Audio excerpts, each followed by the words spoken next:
Hello and welcome everyone. Just a year ago, on May 23rd, Whatever-Man, Origin of the Adequate had premiered for the first time at the St. Francis Prep Film Festival. It was very positively received, and since then, Whatever-Man has become part of my life, an alter ego of sorts. What was supposed to just be my final project for my film and animation class became so much more. So today, I'll be talking about things that have happened behind the scenes, origins of the superheroes, and maybe some surprises along the way. So sit back, relax, grab a drink, and a snack of legend, and sit back as we delve into a year of Whatever-Man.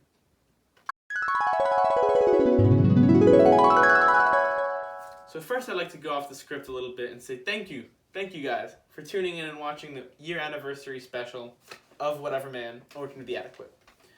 If you were expecting Whatever-Man, he's not here today. It's just me, Jay Kafker, the director and actor who played Whatever-Man.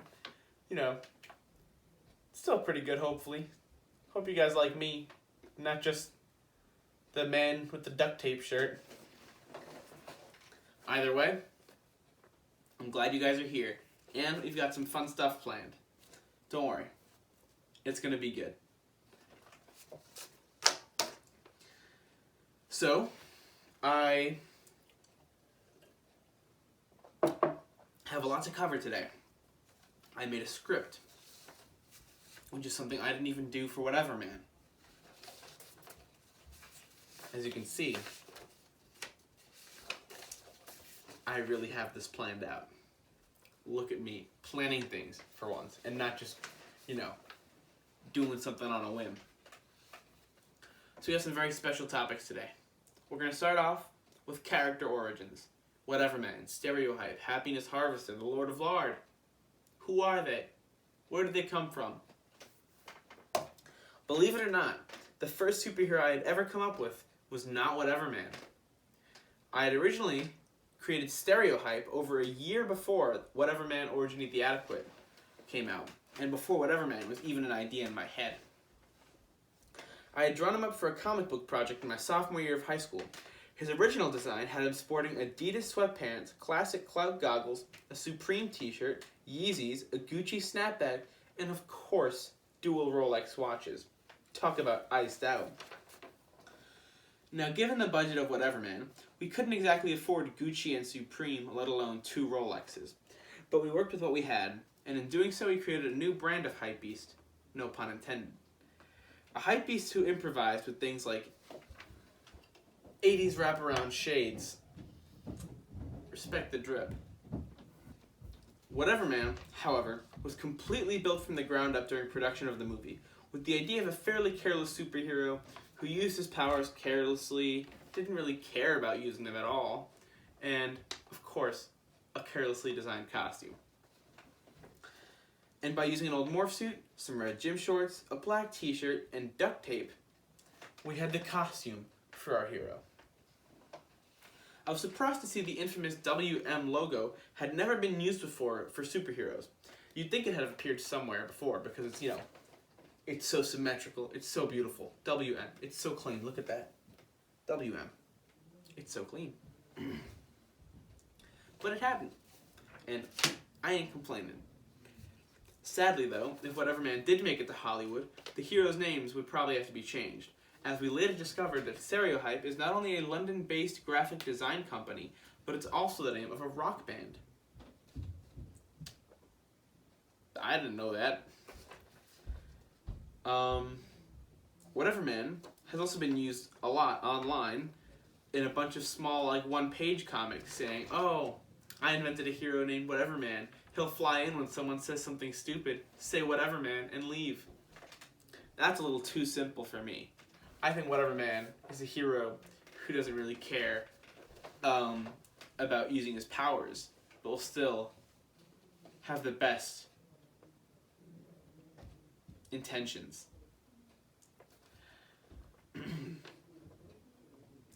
But at the moment, they're keeping their names, because that's who they are. Stereotype is Stereotype. Whatever-Man is Whatever-Man. Don't get it twisted. The characters of the Lord of Lard and Happiness Harvester were both made up just hours before their scenes were shot.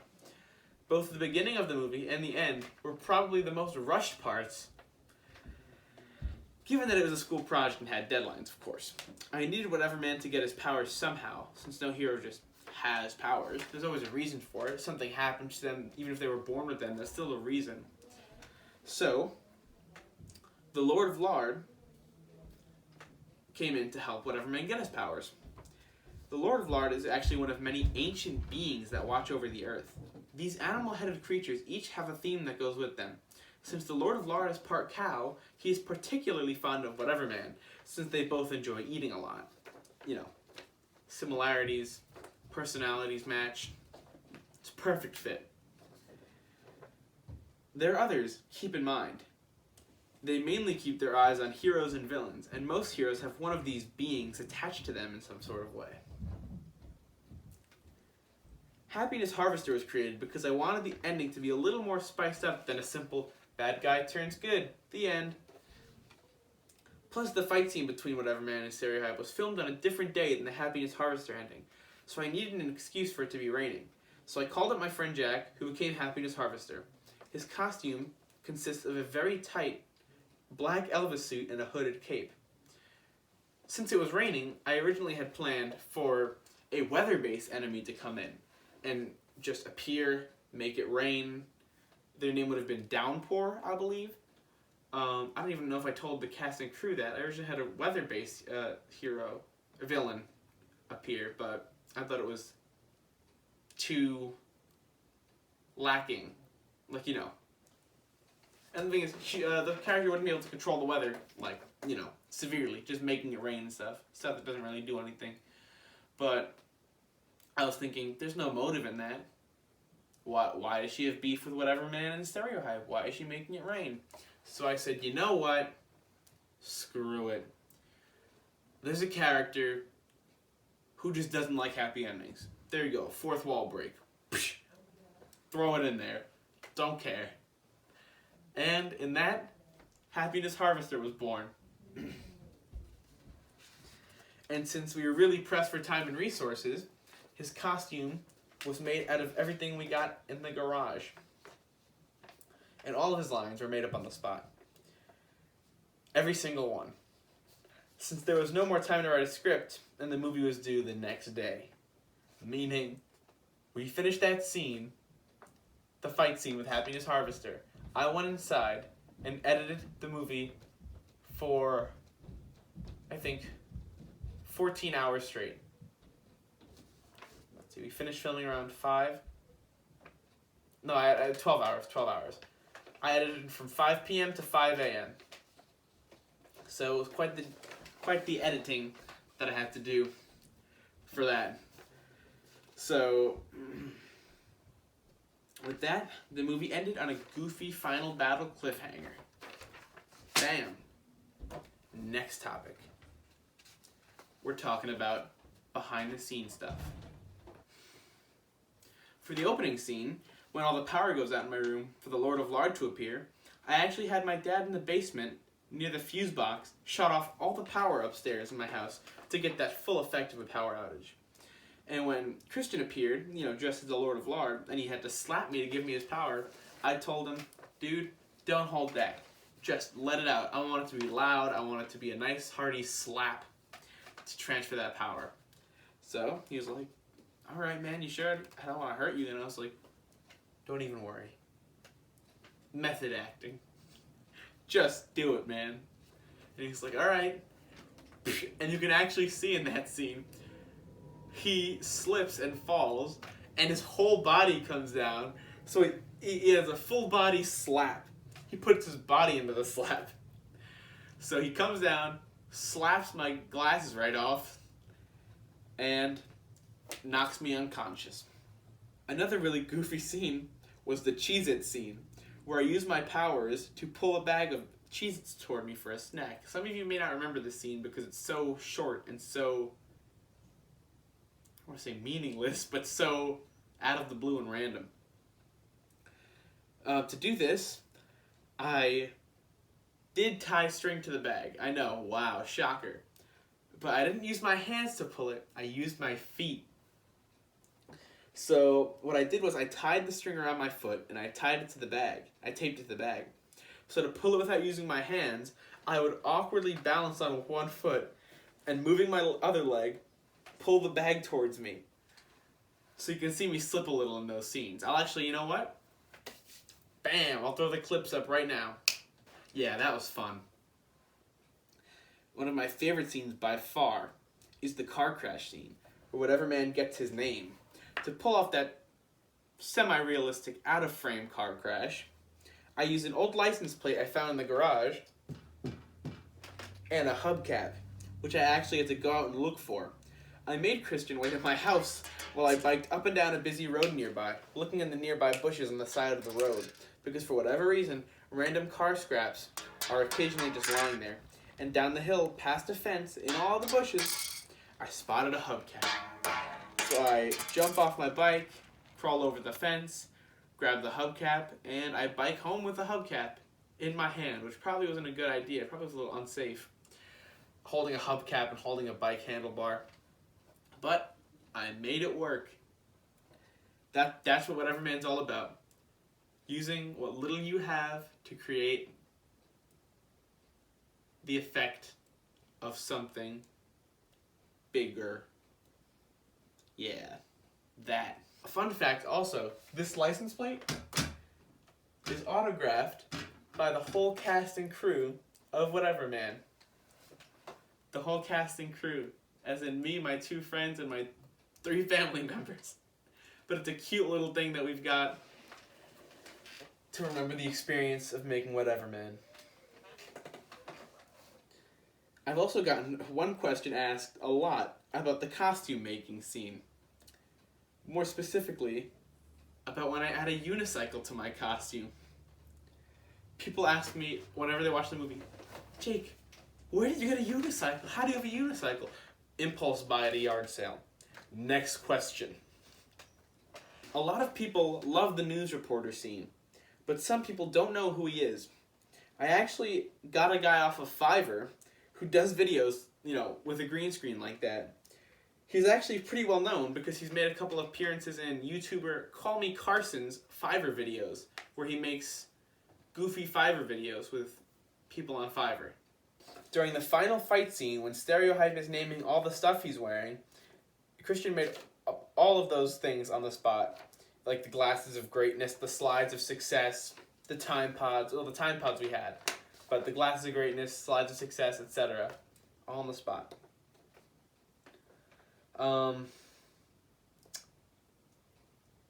Another really almost too wacky moment that raises a lot more questions than I wish it did.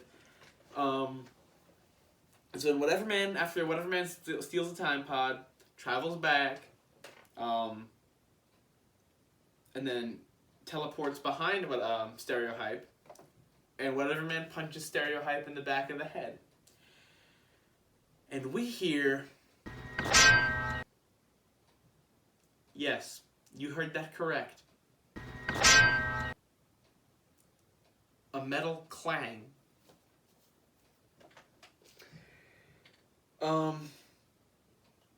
Remember, we filmed the final scene that day before it was due.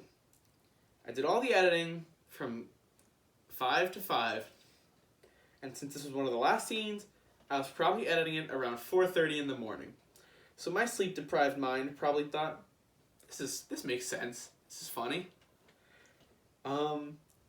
Hopefully, I'll find some way to explain that in the sequel. I need to find some way to explain why the hell Stereohype's head would be metallic. Now, what would Whatever Man Origin of the Adequate be without Whatever Man's rivals and the people who played them? Today we've got not one, but 2 very special guests. First, let's welcome the man who played the villain turned hero, Stereohype, Christian Rodriguez. How are you, man? Welcome to the Whatever Man 1-year anniversary special. Hi, my name is Christian Rodriguez, and I played Stereohype in Whatever Man Origins of the Adequate.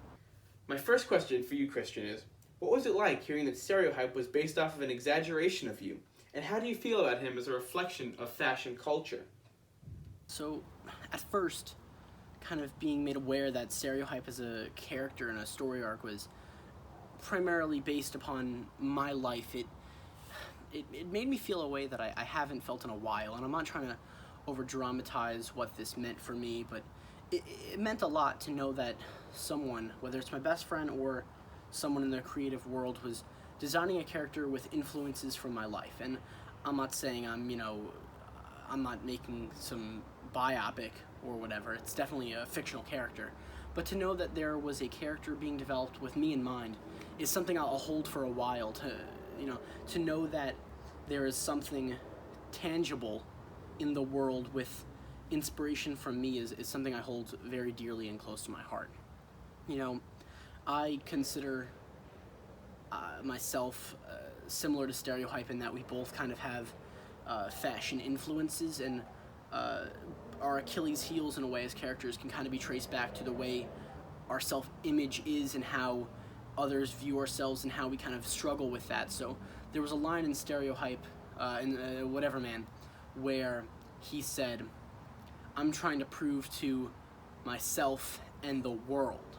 So I thought that as a character, not only in the early developments of the character, but as he progressed through the movie, it was a lot of a constant struggle between him trying to prove to himself his worth and prove to the world, because I think that in no harm being meant, it was kind of parallel to my life, because as a human being, and human beings in general are all very victims of this, of having that kind of complex where they will always try to look the best for others. And there's a large market of people who say, I want to look good for myself first, but I would say there's an equal share of human beings who understand that there's a lot of societal pressure. And I think, without looking too deep into Stereotype's character, it's very evident that he is dealing with these struggles of, I'm trying to prove to myself and the world, and even trace back to the end of the movie when it's revealed that he bought it all.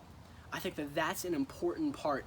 It kind of gives an illusion of current society in a way, because clothing as a whole is seen as something that you could spoil yourself about it once in a while. If you wanted to get a brand new Melville top or something, or a Supreme shirt, or it's important to spoil yourself, but a lot of people get lost in the, I need to get this in order so people think I'm cool. And I think that that's something that I myself have had to deal with, other people have had to deal with a lot, and it kind of, Stereotype as a character, it almost is a reflection on definitely American culture, but also the way people are portrayed within, friend groups. I think that a lot of times within friend groups, other people are trying to do a lot more to try to appeal to others, and I think that as a character, Stereotype does a great job in almost showcasing that side of humanity in a way. It shows that there's a lot to prove to yourself, but there's a large part of you that wants to look good for other people, and I think Stereotype, not only trying to prove to whatver-man that he's just as good, he's trying to prove to himself and the world. So I think that the writers did a great job in making the character akin to real life. And back to me, when I found out that the character was designed with influences from me in mind, I am a person who, no fault of my own, I collect certain pieces of clothing, certain pieces of sportswear, and it kind of is something that I've developed my persona around. So I think that in the early phases of this character's development, it meant a lot for me knowing that there was someone behind a pencil, behind a typewriter, whatever, developing a character with influences from me in mind. But I think if we're looking at a big picture here, it's something that's really important and expresses a lot about the society we live in. Oh yeah, I totally agree with you, man. And of course I have to know, what was your favorite scene to film in the movie? No, of course, whatver-man, Origins of the Adequate as a movie it's a movie that definitely wasn't filmed in a day, but there were a lot of great scenes that even I, Christian Rodriguez, was behind the camera for, but I was also in front of the camera for, so I kind of got the best of both worlds in terms of a perspectives thing, and I think that proved so monumental for the way I perceived the movie. I still watch it to this day just to kind of feel the way I felt. If I have to pinpoint a scene that made, even goosebumps come from me, it was definitely the time pod scene, where we are transported back into certain moments, and Stereotype sees whatever man's past. So Stereotype is in the shower while whatever man is discovering some of his powers, or first utilizing them with the toothpaste. But he's also, when he first gets the powers, with the snack of legend, and with the Lord of Lard slapping him in the face, which is also played by me. I think that scene, let alone special effects, I think the way that kind of brought the story together was really important, because it showed, okay, Stereotype, while he has this internal complex of, I need to prove to myself and prove to the world and prove this, prove that, he also does have some anti-hero and villainy type of intentions. He isn't solely about the me game or the him game. A lot of that is, I do want to be the best, whether that's the best over you, the best to me. That scene brought a lot of the movie together, because one, it showed that he had powers that were very viable, and two, it showed that he's willing to do a lot of things to get around and prove that he can do this and figure out the story arc within other characters. Because he said in one line, is it, I just learned everything about you and your powers. So I think that shows as a character, with the many layers, that he is willing to do a lot for the progression of himself as a human and as a villain. So I think that scene was very foundational and very important for the way the movie progressed. Of course, the time pod scene. Stereotype's trump card. That was quite the scene. And lastly, if you could do anything differently in the movie, anything at all, don't worry, I won't take offense to it, what would you do? While I can greatly appreciate the way the directors, which there were multiple, influenced the story arcs and kind of developed the characters, I think that there were certain avenues that should have been taken, and whether this goes Hollywood or whether it's just as a learn and go again experience, I think that character development is really important for the way a story is perceived by many people. I think that more time spent on maybe whatever man as a human before getting his powers could be important. While it was a short film, I think character development is something that is often looked over in the grand scheme of things, and I think that with potentially a longer time allotted for the movie, which this was a short film, so oftentimes directors take things with big picture in mind rather than the little idiosyncrasies, which I think is very fair and very appropriate given the time and resources allowed for a typical short film. But I think if this film were to be expanded upon, written on, I think that character development would be important. You know, who is whatever man? Who is Jake? You know, who is Stereotype? If there was an avenue in which you could develop on Stereotype's character, I might be a little biased, but if there was a medium in which you could develop on his character, maybe even before whatever man, you know, the way he perceived things, I think that could be important. I think that could be, you know, like, maybe not quite a prequel, but maybe a dual folded movie where it's, oh, this is what he became after, this is what he was before. That could be something that could be important. But in the grand scheme of things, I think the movie was executed perfectly, but increased character development for future works or just for future mental notes could be really important for the development of this film. Well, Christian, it was a pleasure to have you as a special guest on the Whatever Man Anniversary Special. I want to say thank you for having me. Being a member of the Whatever Man universe, it's something I'll cherish for a while. This was not made in a day. This was a sprawling project over multiple weeks, and I think that this is something we can hold and truly be proud of. So for that, I say thank you, Jake. I'm glad I could be a part of it, and I'm glad that there were influences drawn from me, and I think that this is something I'm going to hold for a while. So I appreciate it. Thank you. Thank you for being a part of the movie. Our second guest played the final obstacle that our heroes had to face, the villain who originally was created on the spot to change the ending of Whatever Man's story. Welcome, Jack Obiel. Hello, Jack, how are you? Welcome to the anniversary special of Whatever Man. Hello, I am Jack Obiel, and I play the Happiness Harvester in Whatever Man.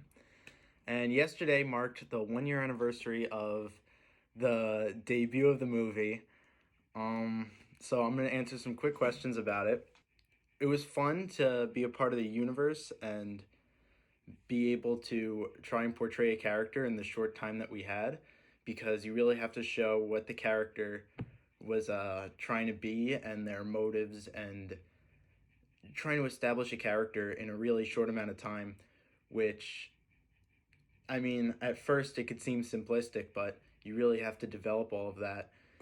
And it's pretty fun to be able to portray someone like a villain because, I mean, I'd like to think I'm not much of a villain, but it's nice to portray. It's fun to portray a character um, who's kind of a new, kind of goofy sort of, but still that evil countertype to whatever man and stereotype. What was it like showing up so out of the blue to be in the final scene? So at times Jake would say immediately after school, "Hey, can you stop by, film a few scenes?" It normally would be maybe an hour, hour and a half when we'd film scenes. A lot of reshoots for really small things, but it was rewarding in the end because we probably did about at least 20 of the charging scenes. Um, and I mean, it was the last shot. We were like, this is it. This is the last shot we're going to do. And that was the one we used. It was the best shot by far. And it would be like one of us would land too early, one of us would land too late. We would run into each other. It was a complete mess, but it was so much fun. It rained, it stopped raining. And ultimately, it was just fun to be able to wait for that text and be like, "I need you on set now," and I'd be like, "Sure thing." It's awesome getting in costume, squeezing into the tight costume really fast. Uh, yeah, that was great. That final shot in the movie, the jump freeze frame, that's my favorite. Midair when titans collide. And my next question is, what was your favorite part of playing the Happiness Harvester?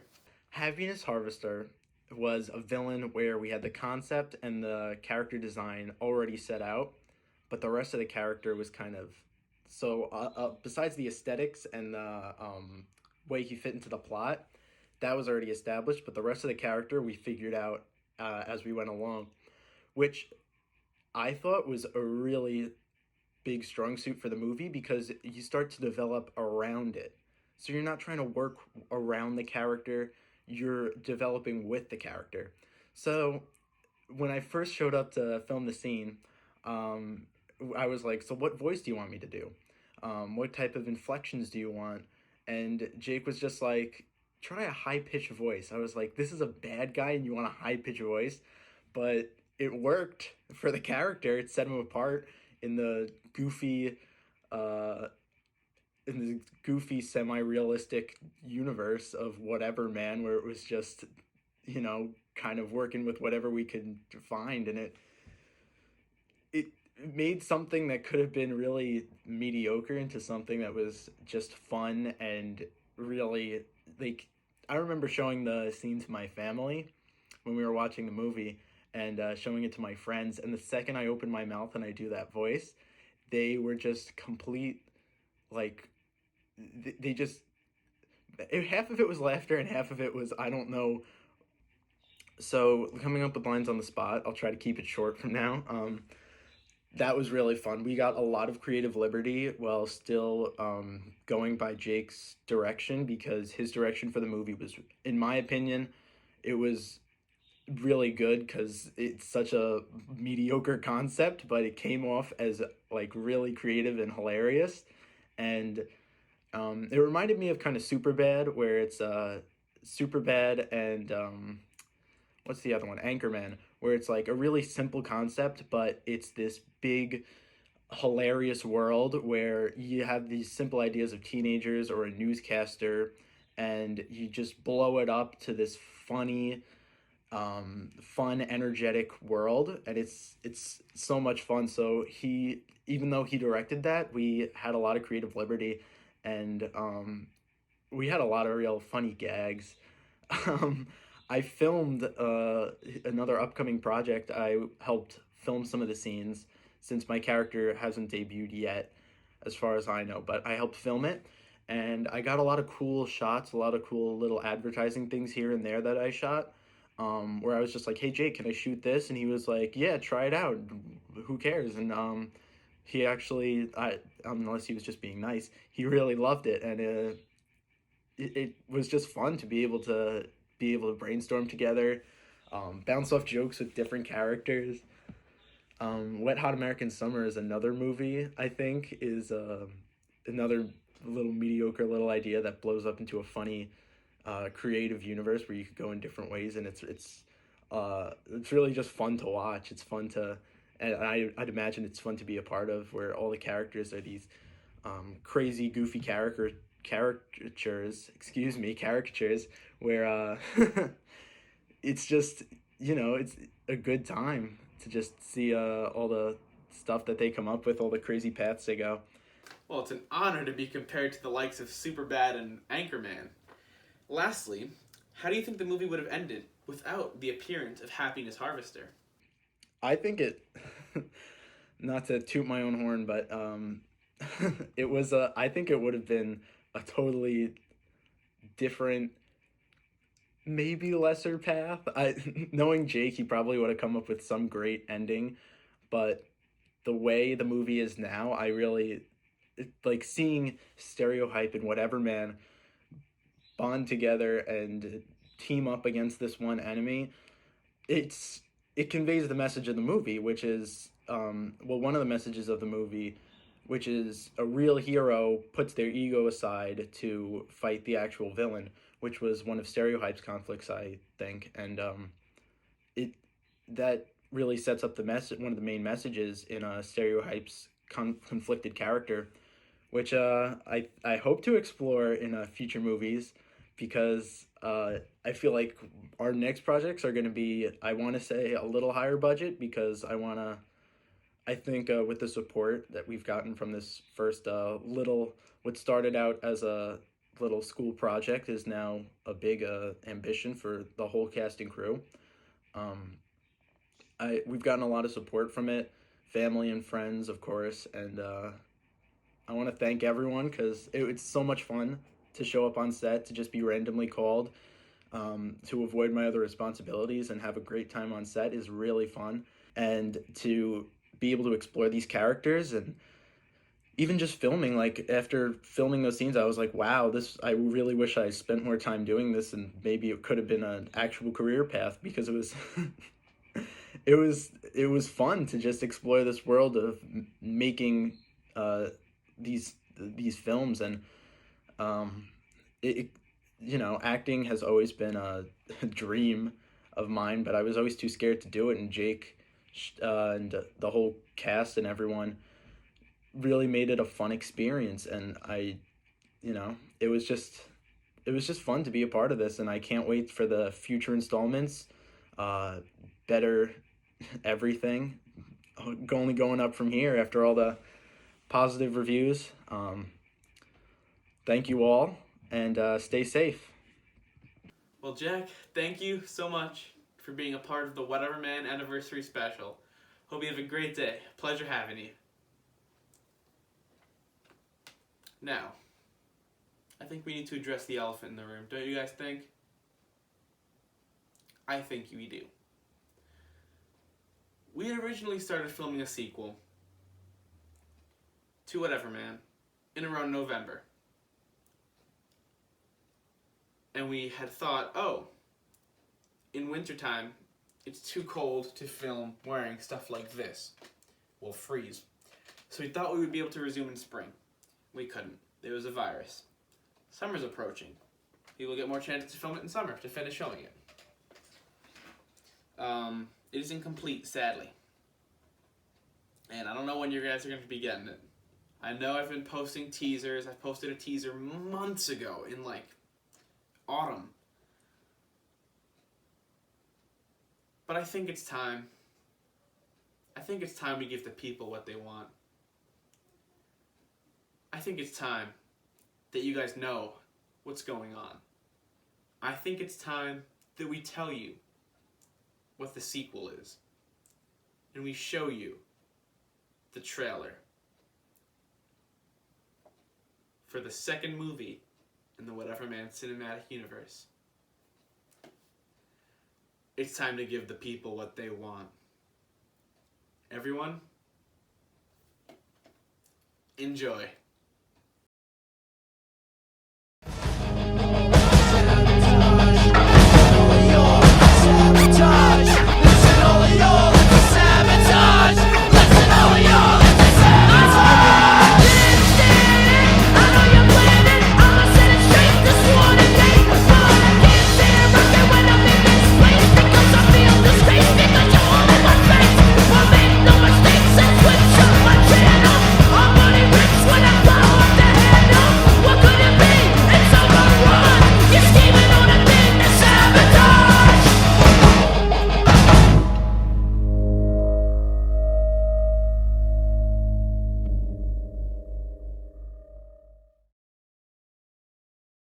That's right.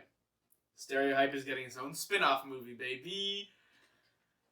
He's gonna be fighting some old faces and some new ones. Where I can't say what happens. Obviously, I can't say who he fights and what happens, who wins, what goes on. I don't know. Spoilers. I don't want to hear, But I hope you guys are very excited for Stereohype, Dawn of the Drip. I've been waiting to announce this. I have been putting it off because I originally wanted to just have a premiere and just air it right after, out of the blue. No trailer, just bam, there it is, a sequel. Sadly, I don't know when that's going to be. I don't know if it's possible. But I figured, you know what you guys deserve to see? You guys deserve to see the trailer. Well, guys, I think I have one more thing to say before we go. I say, screw the script. I stick to scripts never. I decided to stick to a script today. But guess what? The best things that I make, I don't have written down beforehand. And I want to say to you guys, thank you from the bottom of my heart for being a part of this whatver-man experience. Every single one of you has helped in some sort of way. Every single one of you is a part of the cast and or crew of whatver-man. Whether it's been buying a whatver-man t-shirt or a sticker or a pin or reposting the whatver-man Instagram posts on your own accounts, whether it's showing your friends and family. No joke, this is going to sound really weird at first. I was on a bike ride one time and a kid looked at me and said, "It's whatver-man." And I was like, what? Who is this? But it wasn't, it has 100 views. It was some kid who's definitely a family member or a friend of someone who watched it with them. But just that, it's so cool to even just be noticed it by one person in public as whatver-man. It's because of you guys. It's because of you guys that my face hurts right now from smiling. It hurts. But guys, I am so grateful for you. For you supporting this. For you supporting whatver-man. And for you watching the movies and not only being my friends, but being whatver-man's fans. You guys are the best. I couldn't ask for a better friend group and fan base. I love you guys. Thank you. Thank you for being a part and watching the whatver-man 1 year anniversary.